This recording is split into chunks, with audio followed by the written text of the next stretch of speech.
Well, that was pretty familiar. On today's episode of Locked On Suns, how the Suns got handed another double-digit L in Minneapolis in Game 2 and why it was so unfortunately similar to Game 1.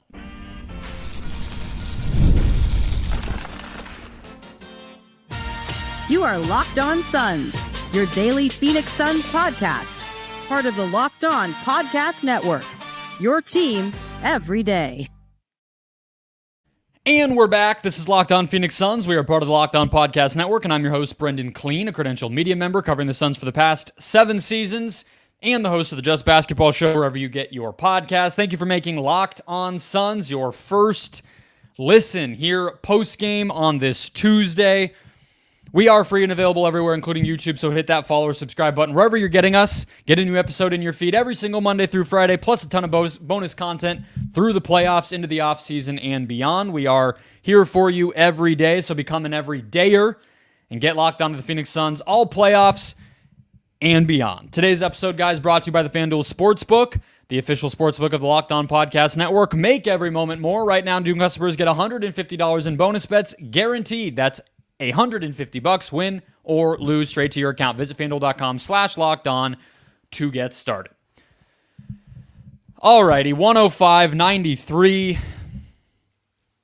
Suns lose another one. Why did they lose? Let's just get right to it, okay? Well, it was another late third quarter run at the barest level here. Each quarter, not too crazy, but Minnesota piles on a double-digit lead to close out the third quarter with a very familiar sight. Now, in this case, it was not Anthony Edwards pumping up the crowd, although he did have 6 points over the final 6 minutes. 7 points, it looks like, more accurately there. But really, it was the Suns' offense falling apart and not having any answers for Minnesota's defense. And so, very similar to Game 1, they went through lulls. They were not able to crack 100 points. They had significantly more turnovers than their opponent, and they even had the similarity of missing layups. And the similarities don't end there. Like, I'm not trying to beat a dead horse here. I will get to some of the things in segment 2 that we did see a little bit differently in this game as far as what each team was trying to go to. But look, at the rim, 15 of 24, 63% at the rim for the Suns. Better than last game, but not good. They only took 24 shots there, which is better than last game as far as I can tell, as far as I remember, but nevertheless, not enough in my opinion, especially when you add in the free throw discrepancy, which, I know people will be frustrated with the calls that may or may not have gone the Suns' way at different points, and Booker's foul trouble and everything else. Still played 42 minutes, most of anybody, so didn't affect him too much. Maybe you could say the Suns didn't trust the whistle or whatever, but they only got 19 free throw attempts in addition to just taking those 24 shots at the rim. And so one thing I said repeatedly off of that Game 1 is that it felt like Gobert was in the Suns' head a little bit, and I think that was the case again. So Game 1, tip of the hat to Jaden McDaniels on the defensive end. I thought in the first quarter he played very well. I think the Suns continue to find ways when Alexander Walker is the point of attack defender, when basically anybody but Jaden is the point of attack defender, and Durant is able to score on McDaniels. So they found some ways around it. But in this case, I think you really just have to say it was Gobert primarily that affected the Suns' rhythm on the offensive end. They just were not aggressive enough trying to score inside. In the middle part of the game, I thought you saw Bradley Beal get into a decent rhythm, but he was nowhere near effective enough, missed a lot of layups, even when he did get down there. But throughout the game, passing up shots at the basket, passing before you even try your drive, settling for really contested pull-up jumpers when that's a really low efficiency shot given. Even that Booker, Beal, and Durant can make those. When you're down already, as they started this game again in a hole, and that's the shot you take, that's not going to work out. That's not going to go in often enough. You lose Grayson Allen. You don't break the defense down enough to even get those ball movement threes that we've been clamoring for this team to generate more of all season. That's the trickle down when McDaniels at the point of attack, but in particular, Gobert in the paint, does not work. And you don't have an answer for it. On the other end, if you're looking for why the Suns lost this game, Anthony Edwards beat them as a scorer in game 1. He beat them as a passer in game 2. And once again, I think you probably wouldn't say he was the best player on the court tonight. To me, that was Gobert on both ends, frankly. But he, at the very least, had answers for the Suns' defensive scheme. 8 assists, just 3 turnovers. You compare that to the Suns guys. Booker, more turnovers and assists. Beal, pretty close to that. Durant, 2 and 2. For Edwards, it was 8 and 3, and that was the difference. Even Nickeil Alexander-Walker, 5 assists, just 1 turnover. He was pretty good as a pick-and-roll ball handler. Better than a lot of the Suns guys tonight. Crazy that isn't even a sentence coming out of my mouth, but the Suns continued to send the same level of backline clog help and in the pick and roll showing with Nurkic kind of in Ant's face. And Ant right away. First 2 possessions for Minnesota offensively. One of them is a kick pass early to Conley on the move, who got downhill for a bucket. Next one was a little bit less crisp of that same type of coverage. Nurkic is a step late, a little bit behind, getting that hand in Ant's face, and Edwards just pulls up from 3. He had 5 points early and only ended up with 15. So middle part of the game, he didn't have to do it because, again, as the Suns tried to get the ball out of his hands, out of Conley's hands, those guys made the right play. The Wolves moved the ball really well. The Suns' closeout defense off of that initial 2-man defensive coverage of what they were doing to try to guard those pick and rolls was horrible. Horrible. The Suns' closeout defense, the rotations, the low man help. If you're going to send Nurkic, if you're going to have Nurkic step up, whether it's Ant or it's Conley, the point of that is to cut off their drive and or get the ball out of their hands, right? That's why you put a big man a little closer to the ball handler in those situations. But as we know, even though Nurkic can do that, the Suns are a small team, and no matter who it was tonight, that low man at the basket to be that secondary rim protector was gone. Didn't even get in position, let alone contest, let alone actually deny or deter any of those shots. So maybe they were executing the first thing because I guess, lo and behold, Ant didn't have a huge scoring night, but Conley did. And both of those guys, the hockey assists, the secondary assists were piling up. That's why Jaden McDaniels has a huge night. That's why Rudy Gobert has a huge night. And the Suns defense just collapsed. The fourth quarter, the game was still within reach. 5, 6, even, let's say, 10-point game. And the Suns were just getting roasted. Absolutely blown to crap. And Minnesota finishes with 48 points in the paint. You could have told me it was higher, I guess.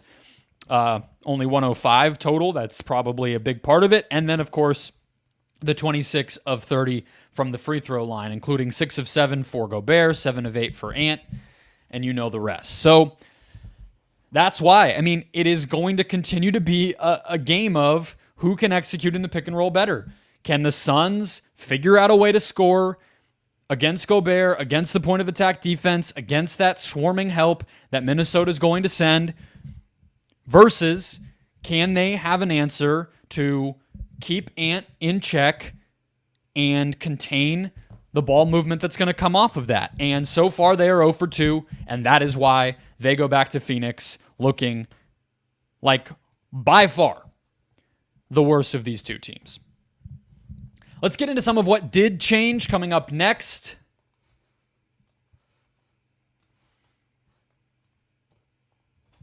First, today's show brought to you by DoorDash. Moms are a gift, so give her the best this Mother's Day. Get gifts as thoughtful as she is with DoorDash. Select from hundreds of expertly crafted bouquets this May, to the best of tech to self-care essentials and more, delivered right to her door. Pair flowers with a gift card so she can celebrate any way she wants. Maybe she's a bookworm. Try a bookstore gift card. Does she love a good latte? Well, get her a gift card for that favorite coffee shop. You cannot go wrong with DoorDash. Get all your Mother's Day gifts all in one place and get 50% off your next order up to $15 when you spend $15 or more on your next flower, convenience, grocery, or retail order now with code LOCKEDONNBA. That's LOCKEDONNBA. Order using DoorDash today. Today's show also brought to you by Monopoly Go. We've all been there, either as a player or a fan. It's halftime and the scoreboard's not looking good. I think Suns fans can commiserate with that right now. You're feeling low, not sure you or your team can pull out a win. That's when you dig deep, lift your head up, and say to yourself, time to get back in the game. Pull off some bank heists and take as much of my friends' money as I possibly can. That's right. The smash hit mobile game Monopoly Go lets you compete with your friends to get the most riches and the biggest empire. It's the Monopoly you love, but on your phone, anytime, with tons of new twists, including leaderboards to compare your progress to your buddies and more. There's so much to do. Play on countless dynamic Monopoly boards. Make your friends bankrupt by smashing their landmarks with a wrecking ball and charge other players rent for your iconic properties. You can even work with your friends to crack open community chests and alongside them in tournaments to get extra rewards and climb up the leaderboard together. So get back out there, put on your game face, and download Monopoly Go now, free on the App Store or Google Play.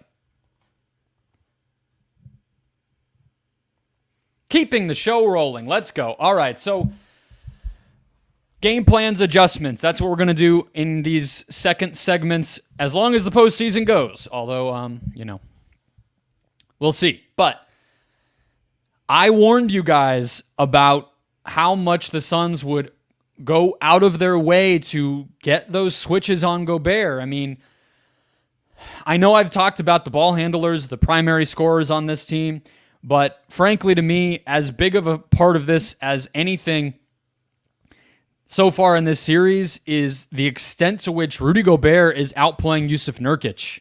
I think you could make the case Ant and Gobert have been the two best players on the court in this series. Maybe Durant and Edwards are kind of neck and neck, given Ant was quiet scoring tonight and Durant's at least been able to, get some buckets to go down in both of these games. But Gobert is vastly outplayed Nurkic, and those switches, which the Suns, I thought, went to a little bit too much in Game 1. They did the same thing here in Game 2. And what you saw was Gobert just hung with it. Like, yeah, you're going to be able to get him off balance. You're going to probably have some better angles to,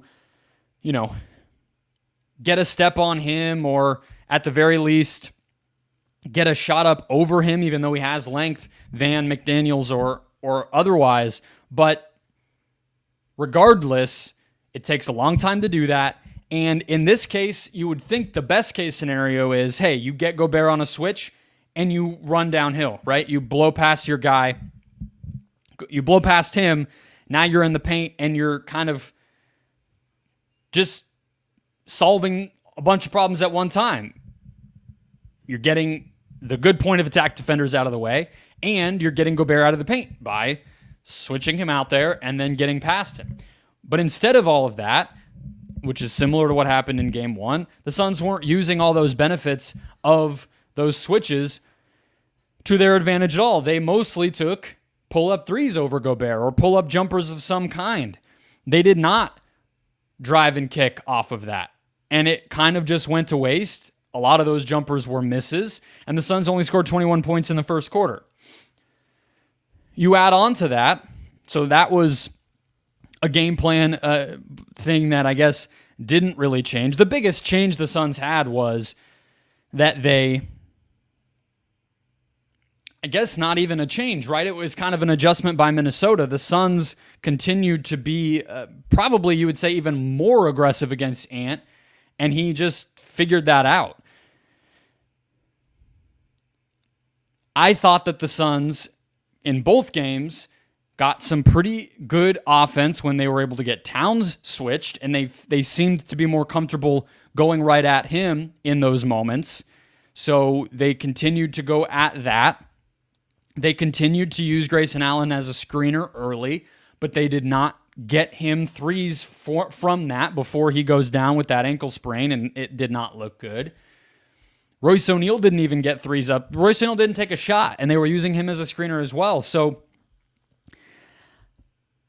I wish that I could say that it was a bunch of different stuff here, but I cannot necessarily, and I'm sure I'll go back and watch the game again tomorrow and do another show and have some more notes here about what worked and didn't, and I'm sure there were wrinkles. I don't think the Suns would be so stubborn as to not change anything, but it is concerning that the big picture, a lot of the things that went wrong for them, they kind of stuck with and got burned again. And the stuff that maybe was the meat on the bone for this Suns team coming off of game one, they didn't take advantage of, which brings me to another one here. I'm not exactly certain why the Suns don't feel comfortable utilizing Kevin Durant to make Towns have to, and Naz Reid have to defend in situations where he's uncomfortable, right? We talked about it in the regular season matchups that when Reid and Towns were guarding Grayson, the Suns were using him as a screener. The Suns were utilizing him as a transition ball handler, as a weak side spacer, and all these different things. Why can't you do that with Durant? Why can you not find ways to generate those backside threes for Kevin Durant? Why can you not run Durant off of a screen and make Towns switch or navigate through that? Why can't you use Durant as a screener and do the same? I don't get it. Why does Durant have... I mean, you could talk about the shot attempts all you want. I think a low possession game where the offense is discombobulated and the turnovers are high, I think we can all agree the shot diet and sort of field goal attempt numbers are going to be pretty screwed up regardless. But what I do take issue with, because the big three were all basically even again in terms of that in this game, is the three-point attempts. Why does Durant have 2 3-point attempts? You know, it takes me back to last year. Durant gets onto the team, only plays 8 games in the regular season. They're kind of game planning with him on the fly, and we're sitting here scratching our heads when Monty Williams and Chris Paul deploy an offense where Durant is, for some reason, kind of a floor spacer, and there was this whole decoy conversation. But what I can tell you is Durant was bombing threes in those 2 series last year. Now he's taking 2 in a game when, I mean, if you can work the offense well enough and get some ball movement going, the threes are going to be there. You know, that's one thing you should be able to generate, especially if you're if you're kind of pulling the defense apart using a good shooter like Allen, like Durant, even like O'Neal can be. And they didn't do that. They got 1 open corner 3 and a nice kind of drive and kick from Booker to Beal at one point. Gordon got some just from being, spaced out or off some broken plays like he often does. But it's one thing to say Durant can cook Towns, and he can. He did that in game 1. He can cook most guys, and Towns is slow-footed, so he's going to be able to do that.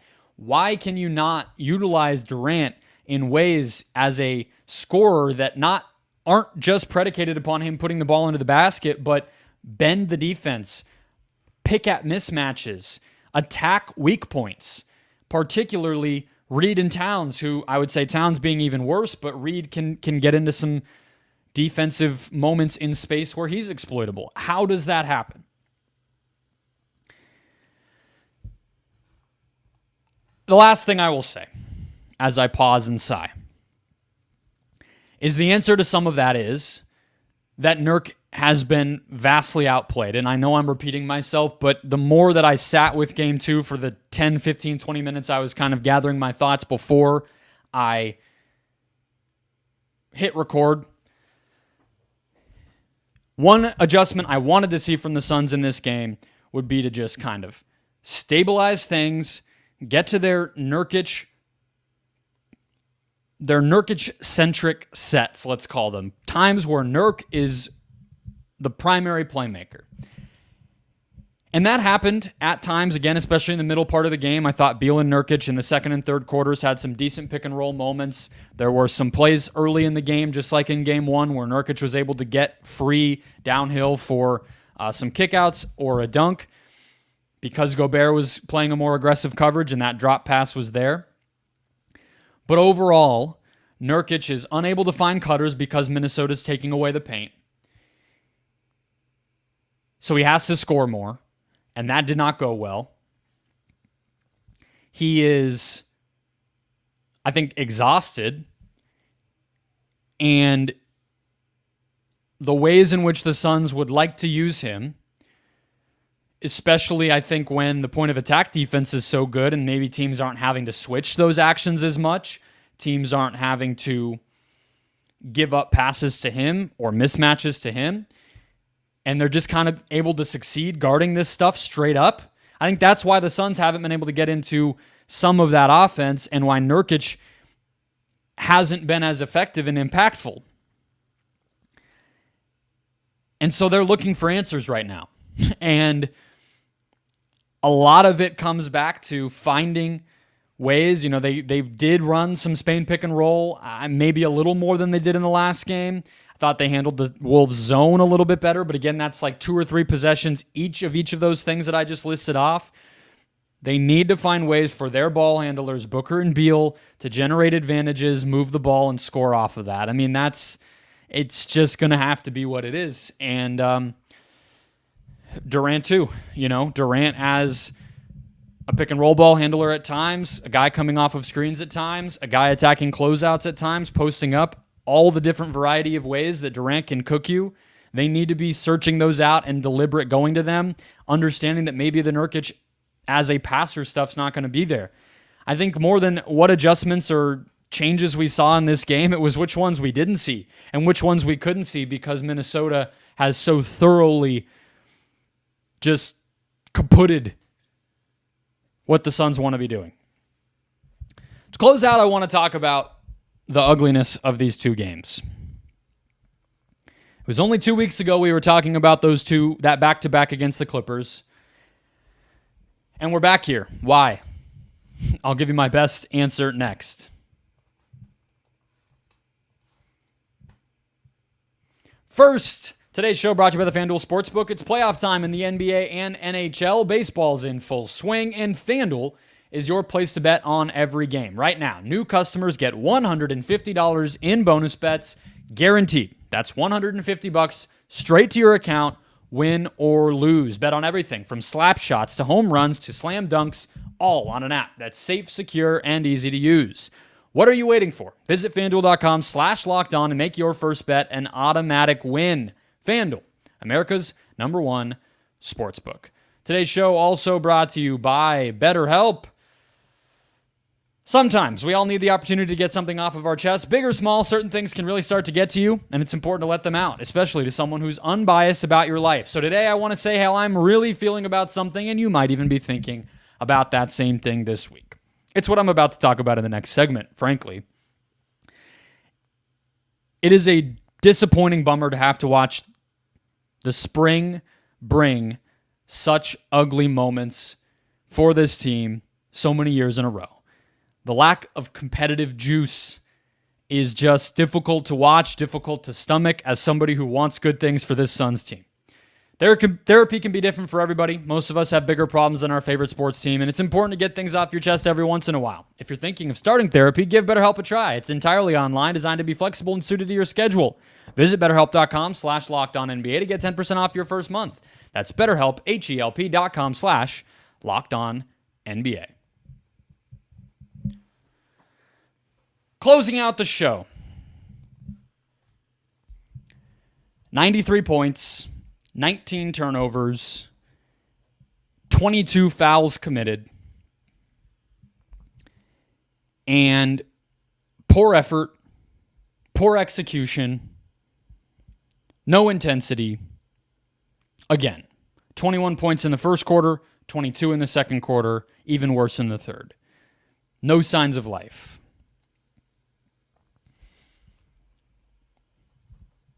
I haven't thought this team could win a championship since the Bucks game. And I did an episode around that time saying everything in NBA history, statistically, story, timeline, anything you would look at, tells you this Suns team does not have a chance to win a championship. So it's not even really about that. It's not like my dreams of a championship or yours were shattered in game 1 or game 2 of this series. Even given that I picked the Suns to win in 6, and I think a lot of people had optimism that they could do pretty well against this team given how the regular season went. None of that even is really the point here. The point is they lost by double digits. They looked hapless. They looked answerless. And physically, they looked overwhelmed. And I think that's the thing.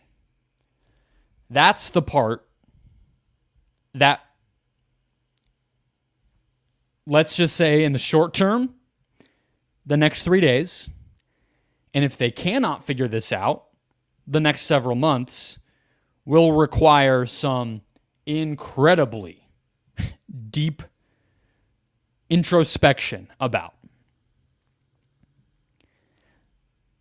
Minnesota won more games than the Suns this year. 7 more. They're the higher seed. They're at home.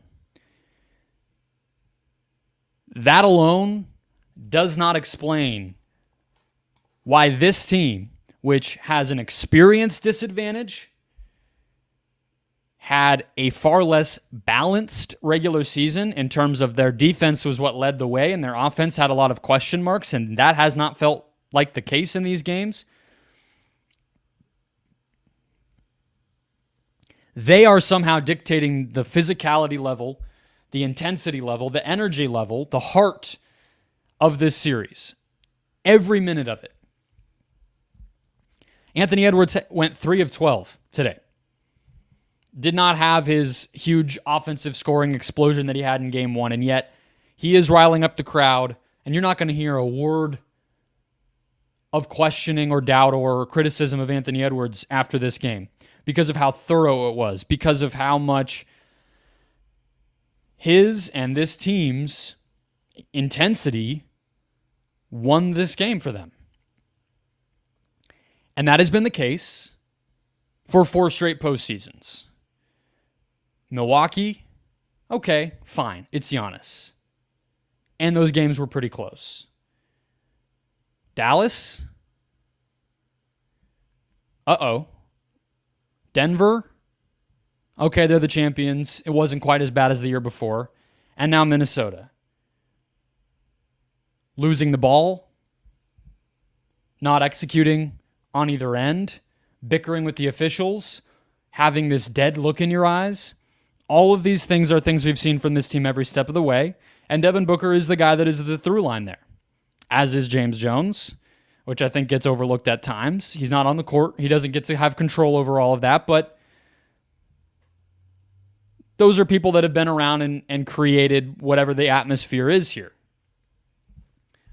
So I don't want to get ahead of myself. I don't want to say the series is over. I don't want to make myself look foolish if they do find answers. And they're not easy answers, but there is options here for what the Suns can do, and a lot of it is just executing better what they did in the regular season when they were able to win, and maybe that just comes more naturally at home, and guys like, well, Gordon had a pretty good game tonight, but Royce O'Neal didn't. Maybe you get better performances more consistently out of those two when you go back home, and maybe if Josh Okogie has to step up, you get something decent from him or whoever it ends up being.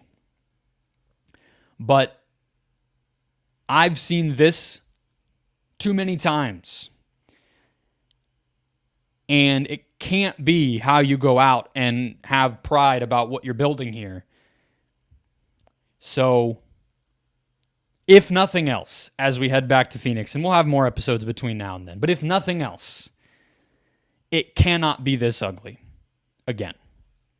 Otherwise,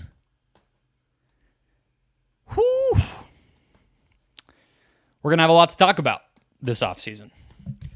That'll wrap us up for Tuesday's postgame show. Thank you for listening or watching wherever you found this podcast. Hit follow or subscribe to get the next episode and more throughout the week in your feed. Become an everydayer. I will talk to you guys tomorrow.